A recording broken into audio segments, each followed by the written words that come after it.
Good morning, dear students. Hope you all are doing well. Today, we will have a look on some assessment techniques used in neuropsychology. But before going into the detail of this topic, I must say there will be a question in your mind. What is the purpose of neurological or neuropsychological assessment? So, a very simple answer to this question is that assessment or evaluation in neuropsychology actually helps us to determine the presence, nature, and severity of cognitive dysfunction or damage. इस assessment के ज़रिए हम brain के मुख्तलिफ हिस्सों में और nervous system में डैमेज और एबनॉर्मेलिटी को आइडेंटिफाई कर सकते हैं. There are mainly two types of assessments that are used to identify neurological or cognitive abnormality or brain dysfunctioning that may lead to psychological issues. One is neurophysiological assessment while other is neuropsychological assessment. First of all, let's have a look on neurophysiological assessment techniques. Physiology basically एक ऐसा discipline है जिसमें nervous system की functioning की assessment की जा सकती है, मुख्तलिफ डिसऑर्डर्स को डायग्नोज किया जाता है. न्यूरोफिजियोलॉजिकल असेसमेंट या इलेक्ट्रो डायग्नोस्टिक टेस्टिंग की मदद से हम नर्वस सिस्टम में लाहक होने वाले डिसऑर्डर्स को आइडेंटिफाई कर सकते हैं और अगर किसी डिसऑर्डर के लाहक होने का खदशा हो तो वो भी आइडेंटिफाई किया जा सकता है. Neurophysiological assessments are use for several purposes. मसलन न्यूरोफिजियोलॉजिकल असेसमेंट का मकसद सेंट्रल और पेरिफेरल नर्वस सिस्टम की फंक्शनिंग के बारे में जानना है कि आया इंसानी दिमाग और नर्व सही से काम कर रही हैं या इनमें कोई डैमेज तो नहीं है. इस असेसमेंट की मदद से हम नर्वस सिस्टम में होने वाले डिफरेंट डिसऑर्डर्स की तशखीस कर सकते हैं. इसके अलावा अगर कोई ट्यूमर या लेजन हो तो उसको भी आइडेंटिफाई किया जा सकता है. Also if there is a chance that a neural damage is present, so this assessment can provide us a quick screening or scan of that damage. There are several neurophysiological or electrodiagnostic techniques that can be used to identify lesion, tumor, brain dysfunction or damage. So let's have a look on these techniques. First, and the most common technique you ever heard about is computerized axial tomography or CAT scan or CT scan. Cat scan एक non invasive procedure है, यानी कि एक ऐसा procedure है जिसमें हम skin या बॉडी में कोई इंस्ट्रूमेंट या टूल इंट्रोड्यूस नहीं करते. सीटी स्कैन हमें ब्रेन और स्कल का एक क्विक हॉरिजॉन्टल या एक्सियल इमेज देता है. सीटी स्कैन हमें दिमाग के टिश्यूज़ और स्ट्रक्चर के बारे में तफसीली मालूमात देता है जिसकी मदद से हम ब्रेन इंजरी या डिजीज़ को जान सकते हैं.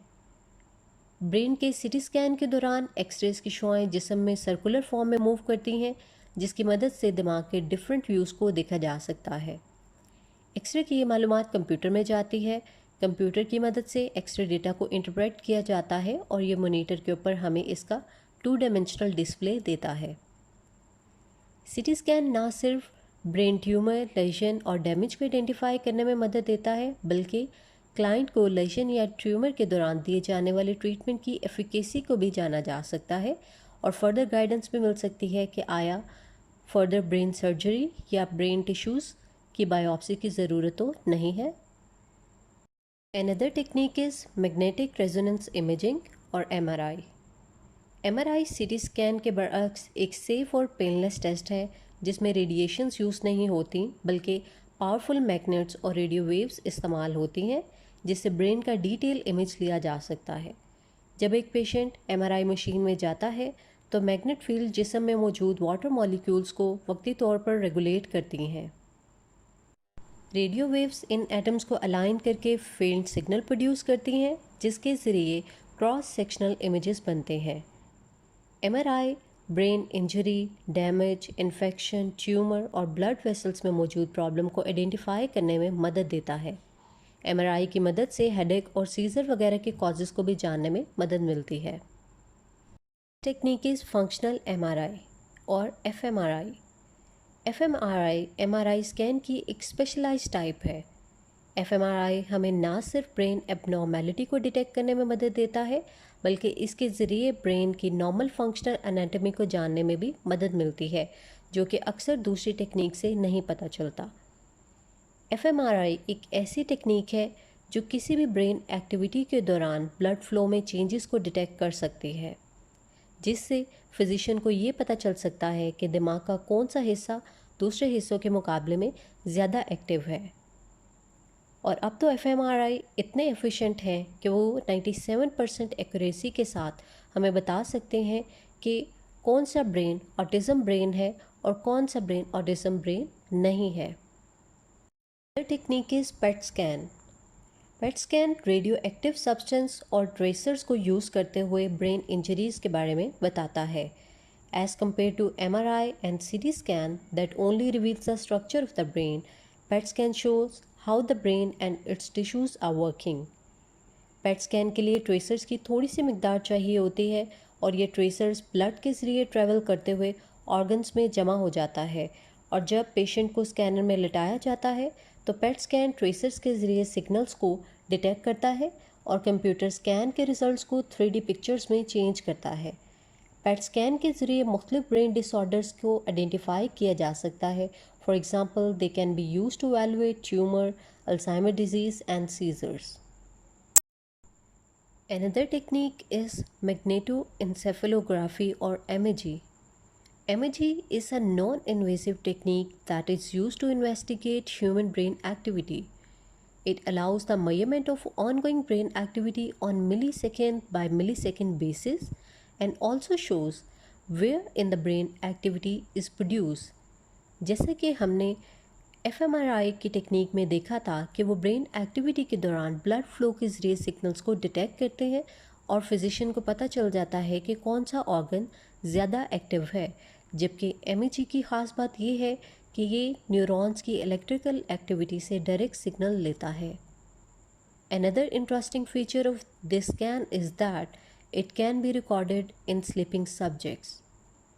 So beside these techniques, there are several other techniques being used nowadays to understand the neurological abnormalities, brain functioning, and brain dysfunctioning. As we have discussed few neurophysiological techniques over here, there are some advantages of these techniques. These techniques help us in identifying the tumor, brain lesion, damage, and dysfunctioning. Through these techniques, we can understand the cognitive processes linked with the specific region of the brain.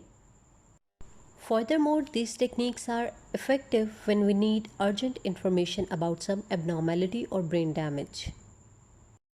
Where the neurophysiological techniques are helpful in quick detection of damage, there can also be some drawbacks of these techniques.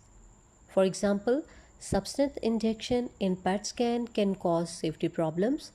X-rays can damage our cells. These tests requires expertise. Person must be expert enough to accurately interpret the scan images. And psychologists should not solely rely on the results of the scan received from the physician, but also do neuropsychological assessment and have discussion with the client's physician too. So this was all about the neurophysiological assessment techniques. Further, we will talk about neuropsychological assessment techniques.